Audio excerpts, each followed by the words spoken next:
Hola, ¿qué tal? Llegamos a su programa Monseñor Romero y la misión del Evangelio, sábado 21 de octubre. Hoy tenemos que despedirnos de Monseñor Romero en este discurso de la Universidad de Lovaina, el día en que le entregaron el doctorado honoris causa, 2 de febrero de 1980,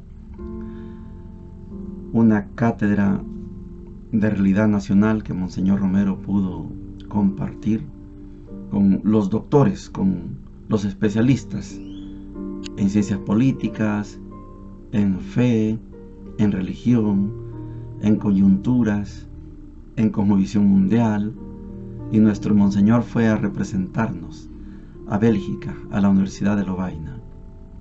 Hoy vamos a escuchar el último segmento de ese discurso. Ayer les decía que estamos en la parte de la conclusión. Ayer estudiamos cómo Monseñor Romero justifica esa manera de actuar. El mundo contagia la fe contagia el mundo de los pobres. Hoy Monseñor nos va a dejar una herencia, en el pensamiento de hoy nos va a dejar una herencia, porque superó a un gran santo, San Irineo de León. Superó.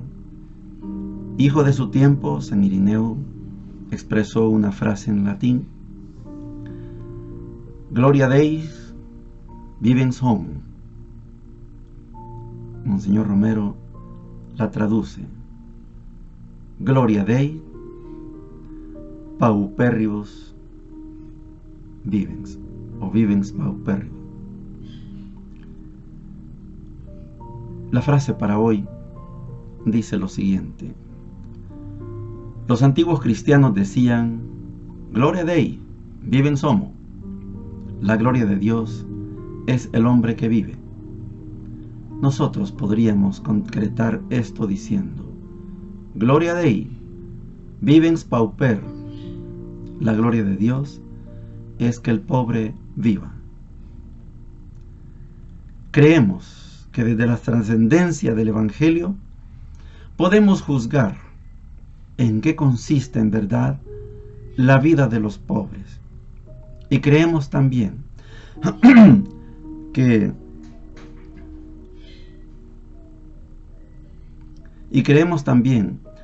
poniéndose del lado del pobre e intentando darle vida, sabremos en qué consiste la eterna verdad del Evangelio. Hasta aquí la frase, y ahí termina el discurso. Gloria Dei, vivens homo. La gloria de Dios es que el hombre viva. Monseñor dice, concretémoslo nosotros. La gloria de Dios es que el pobre viva, no cualquier hombre. El pobre. Ayer escuchaba a Eduardo Galeano, de esos videos que nos deja como herencia Eduardo Galeano, el sueño al estilo de Martin Luther King, de Eduardo Galeano, en sus versos, en su prosa, decía ayer, ya no habrá gente que muera de hambre, porque ya no habrá gente que muera de indigestión. Sentí una vergüenza, y lo digo con propiedad, porque muchas veces comemos más de la cuenta, mientras otros comen menos de la cuenta. Y podemos decir como Monseñor Romero, Gloria Dei, vivens pauper. La gloria de Dios es que el pobre viva. Y hasta que no demos ese salto, el mundo seguirá igual. Termina Monseñor su discurso con esta frase que poco se maneja, poco se conoce. Ayer me encontré con uno de los especialistas en Monseñor Romero y tampoco tiene el audio del discurso de Monseñor Romero en Lovaina. Me dice, vi que lo subieron una vez en internet y dije, lo voy a bajar. Cuando lo fue a buscar no lo encontró. No está este discurso. Un día lo vamos a encontrar para oír su voz, de repente para oír sus aplausos, los aplausos de ese pueblo de primer mundo, el pueblo belga, en la Universidad de Lovaina, una de las mejores universidades del mundo, pero que esa universidad le aportó tanto a la iglesia latinoamericana. Bélgica nos ha regalado muchos sacerdotes, ejemplares sacerdotes, unos ya fallecidos, por ahí nos ha quedado uno, en Morazán, el padre Rogelio Poncel, por ahí tenemos uno. Ya se nos fue Pedro de Clerc, Esteban Aliet. Allá en Cuba me encontré a François Outard, por allá andaba François Outard. Monseñor Romero termina con esta frase que es suficiente para que usted y yo lo analicemos. Creemos que desde la trascendencia del Evangelio podemos juzgar en qué consiste, en verdad, la vida de los pobres. Y creemos también que poniéndonos del lado del pobre e intentando darle vida, sabremos en qué consiste la eterna verdad del Evangelio. ¡Qué cosa! ¡Qué fuerte esto! ¿En qué consiste la vida de los pobres? ¿En qué consiste la verdad del Evangelio? ¿Qué más queremos? Si comprendemos la vida de los pobres y si comprendemos la verdad del Evangelio, ¿qué más queremos en este mundo? Con eso es suficiente. Tenemos todo para terminar nuestros días. Con hambre, ojalá que no con indigestión. Oigamos a Monseñor. En el breve tiempo que me ha tocado estar dirigiendo la arquidiócesis, han pasado ya 4 gobiernos diferentes con diversos proyectos políticos. También las otras fuerzas políticas, revolucionarias y democráticas han crecido y evolucionado en estos años. La Iglesia, por tanto, ha tenido que ir juzgando de lo político desde dentro de un proceso cambiante. En el momento actual, el panorama es ambiguo, pues por una parte están fracasando todos los proyectos provenientes del gobierno, mientras que está creciendo la posibilidad de una liberación popular. Pero en lugar de detallarles todos los vaivenes de la política en mi país, he preferido explicarles las raíces profundas de la actuación de la Iglesia en este mundo explosivo de lo sociopolítico, y he pretendido esclarecerles el último criterio, que es teológico e histórico, para la actuación de la Iglesia en este campo, el mundo de los pobres. Según les vaya a ellos, al pueblo pobre, la Iglesia irá apoyando desde su especificidad uno u otro proyecto político. Creemos que esta es la forma de mantener la identidad y la misma trascendencia de la Iglesia. Insertarnos en el proceso sociopolítico real de nuestro pueblo, juzgar de él desde el pueblo pobre e impulsar todos los movimientos de liberación que conduzcan realmente a la justicia de las mayorías y a la paz para las mayorías. Y creemos que esta es la forma de mantener la trascendencia e identidad de la Iglesia, porque de esa forma mantenemos la fe en Dios. Los antiguos cristianos decían: Gloria Dei, vivens homo. La gloria de Dios es el hombre que vive. Nosotros podríamos concretar esto diciendo: Gloria Dei, vivens pauper. La gloria de Dios es el pobre que vive. Creemos que desde la trascendencia del Evangelio podemos juzgar en qué consiste en verdad la vida de los pobres, y creemos también que poniéndose del lado del pobre e intentando darle vida, sabremos en qué consiste la eterna verdad del Evangelio.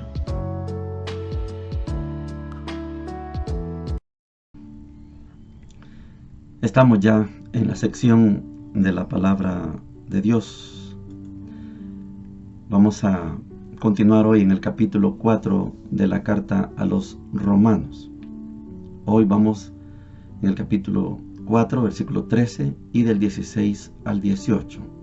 Y dice lo siguiente: Hermanos, no fue la observancia de la ley, sino la justificación obtenida por la fe, la que obtuvo para Abraham y su descendencia la promesa de heredar el mundo.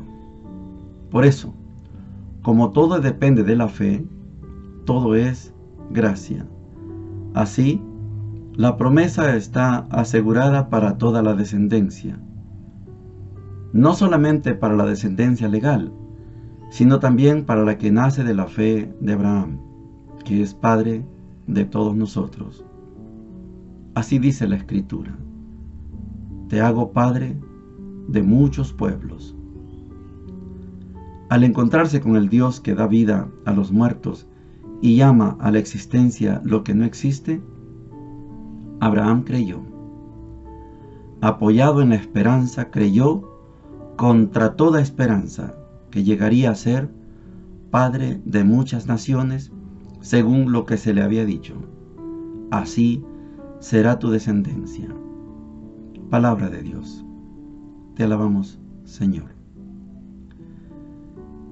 Estamos en esta carta a los Romanos, una carta de constitución del cristianismo.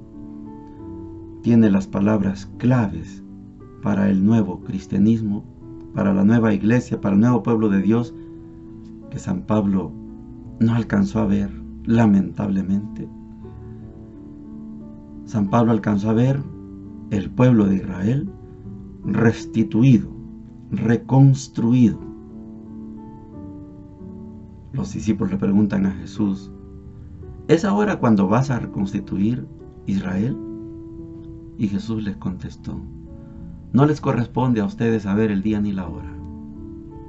Pero San Pablo comprendió que Jesús vino para restituir Israel. Es claro, es claro. San Pablo no leyó los textos que leemos usted y yo de los evangelios. Por eso decimos, San Pablo se quedó en la concepción de que Jesús vino a restituir Israel, a reconstruir Israel. Una vez más, como lo hizo Esdras, Nehemías, aquella promesa de Elías, la promesa de el profeta Isaías: saldrá un brote del tronco de Jesé. Jesé es el papá de David.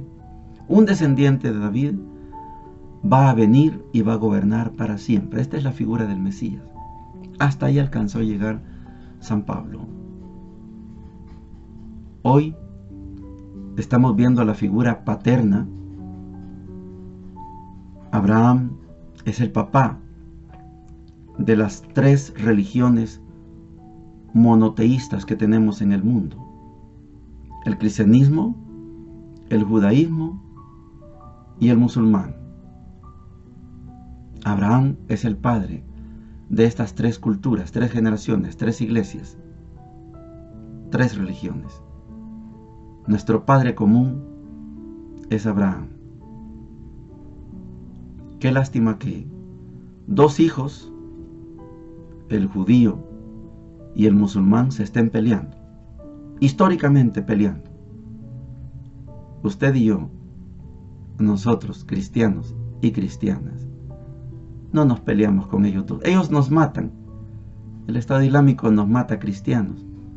Los judíos nos matan cristianos. Ayer, una bomba destruyó un templo, una iglesia cristiana, donde habían 1000 personas. El hospital, la iglesia. Las bombas caen donde el piloto quiere que caiga. Qué lástima que esos dos hijos de Abraham se estén peleando. Gracias a Dios, usted y yo no tenemos esa cultura de guerra. Pero Abraham Es el padre común de las 3 únicas religiones monoteístas en el mundo.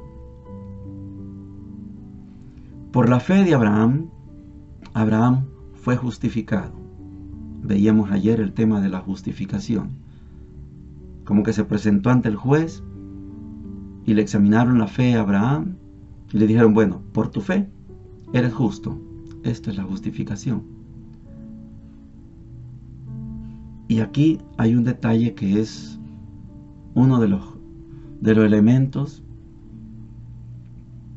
que hacen ver que San Pablo, según los estudiosos, estoy hablando de Santiago Guijarro y Antonio Piñero, aquí hay un elemento que delata a San Pablo. Porque San Pablo mira las 3 promesas de Dios a Abraham. La primera, te voy a dar una descendencia. Y tuvo una descendencia con la mujer pagana Agar, y nació Ismael, y de Ismael nació el mundo árabe, el mundo musulmán. Tuvo otro hijo con la esposa legítima, Sara, ese se llama Isaac, y ahí venimos ustedes y yo, cristianos, y los hermanos judíos.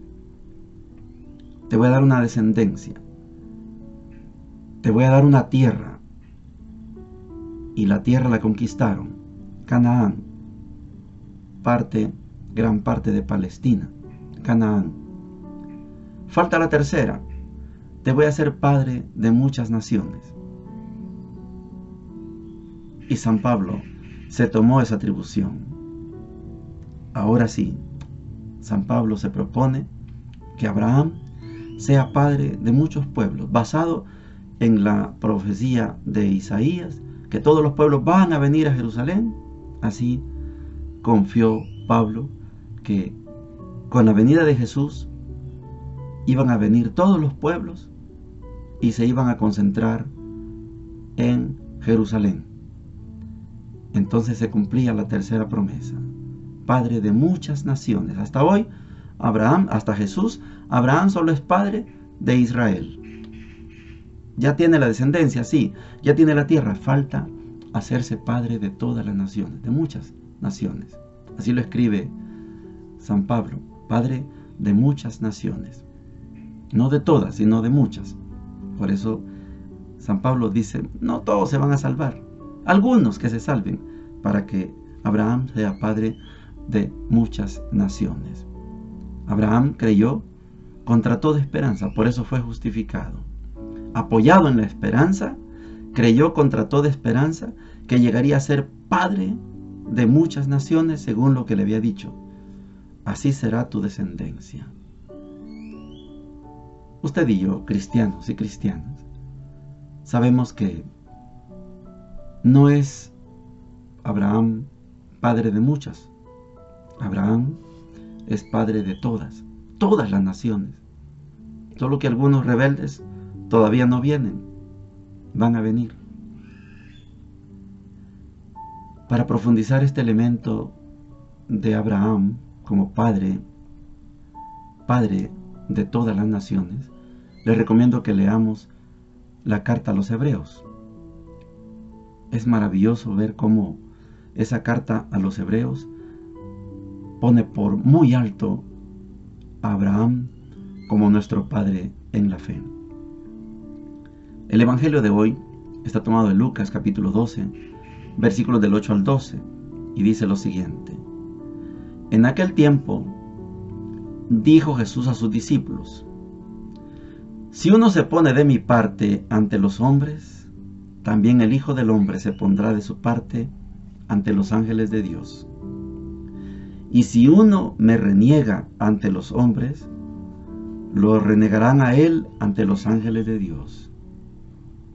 Al que hable contra el Hijo del Hombre, se le podrá perdonar, pero el que blasfeme contra el Espíritu Santo, no se le perdonará. Cuando los conduzcan a la sinagoga ante los magistrados y las autoridades, no se preocupen de lo que van a decir o de cómo se van a defender, porque el Espíritu Santo les enseñará en aquel momento lo que tienen que decir. Palabra del Señor. Gloria y honor a ti, Señor Jesús.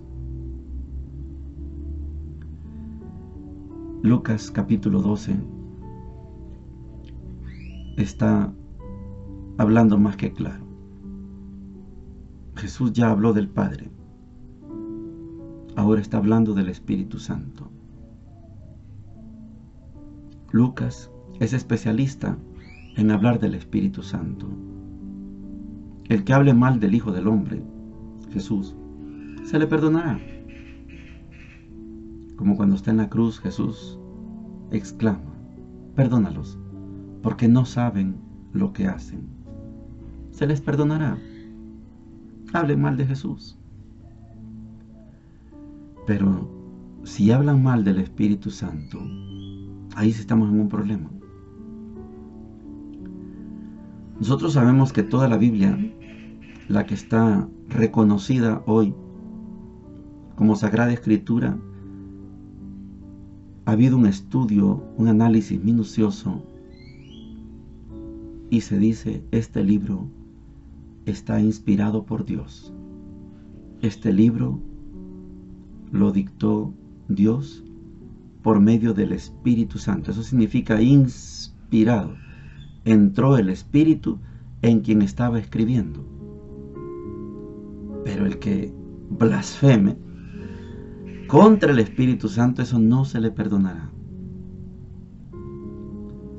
Si fuéramos tan rigurosos como católicos, como lo fueron en tiempo de la Santa Inquisición, lo pongo entre comillas, los que digan que los 7 libros que tenemos nosotros no son inspirados podrían ir a parar a la hoguera, porque están blasfemando contra el Espíritu Santo. La Iglesia reconoce estos 7 libros como libros inspirados. Martín Lutero los quitó de la lista. No son libros del Nuevo Testamento, son libros del Antiguo Testamento. Pero como no tienen el idioma hebreo, sino que algunos son arameo y otros griego, dijeron: no es inspirado. Pero como no estamos en ese plano ni en ese momento de la Santa Inquisición, usted puede considerar este libro apócrifo, no inspirado, no tiene el Espíritu. Pero para nosotros y nosotras, nuestra Biblia contiene 73 libros. La de los hermanos evangélicos 66, faltan 7. Son inspirados, pero no estamos en ese plano. ¿Qué pecado se comete contra el Espíritu Santo? Atribuirle algo que ha hecho Dios, atribuírselo al diablo o atribuírselo a la persona. Estamos en campaña política y los políticos hemos escuchado en 2 días consecutivos están tomando el nombre de Dios. Dios, Dios, Dios, y los aplausos. Cuidado. Cuidado, porque lo que es de Dios es de Dios. Lo que es de ustedes es de ustedes. Dios trasciende. Dios se eleva. Cuidado. No toquen a Dios con las manos manchadas. Eso es un peligro, peligro, peligro. Atribuirle al diablo lo que es de Dios, atribuirle a los políticos lo que es de Dios, cuidado. Cuidado, que eso sí es pecado contra el Espíritu Santo, y eso no se perdona. Ojalá nuestros políticos y nuestras políticas fueran humildes. Ojalá reconocieran que en muchas cosas han acertado y en otras tantas se han equivocado. Y ojalá pidan perdón a Dios y tendrán esta certeza de la que habla el Evangelio de Lucas. No tengan miedo de lo que van a decir. No tengan miedo. Déjense llenar del Espíritu y el Espíritu les va a decir lo que tienen que decir. Cuando lo lleven a los tribunales, no se preocupen. el Espíritu va a estar ahí. No se preocupen, el Espíritu nunca nos ha dejado solos. No se preocupen, Monseñor nunca estuvo solo. Monseñor siempre supo qué decir. Una vez se atrevió a decir que habían jueces venales, y la palabra venal equivale a jueces que se dejan comprar, como el que hablaba hace unos días el presidente de Costa Rica. Atrapan a un tipo con un AK-47 y el juez lo deja libre por falta de pruebas. Jueces venales. Y la corte en plaza, Monseñor le manda una carta: díganos quiénes son los jueces que se venden. Y él dice: yo no dije jueces que se venden, yo dije jueces venales. Y yo no soy el encargado de decir los nombres, ustedes los conocen. Olímpicamente se libró Monseñor, el Espíritu lo asistió. Así funciona nuestra fe. Cuando yo tengo fe, la palabra que me llega no es mía, la palabra que me llega es de Dios. Les voy a contar un secreto. Yo hago este programa todos los días, excepto algunos, que algunas veces no puedo. Yo hago este programa todos los días. Y aunque ustedes no lo crean, yo veo el programa completo a veces 3, 4 veces. Yo quiero aprender de mí. Estoy estudiándome. Yo hablo, pero después me estudio. Yo me veo. Yo me oigo. De repente hay cosas que no dije muy bien y tengo que corregirlas. Ayer, por ejemplo, dije Lucas 11 y es 12. Me equivoqué. Así me equivoco. Pero tengo que escucharme, porque estoy aprendiendo de mí. Y aunque este programa no lo viera nadie, yo lo veo.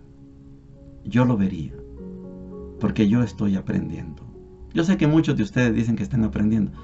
Yo también estoy aprendiendo, porque el Espíritu nos acompaña a ustedes y a mí. Y esto es más que maravilloso. Bendiciones para todos y para todas.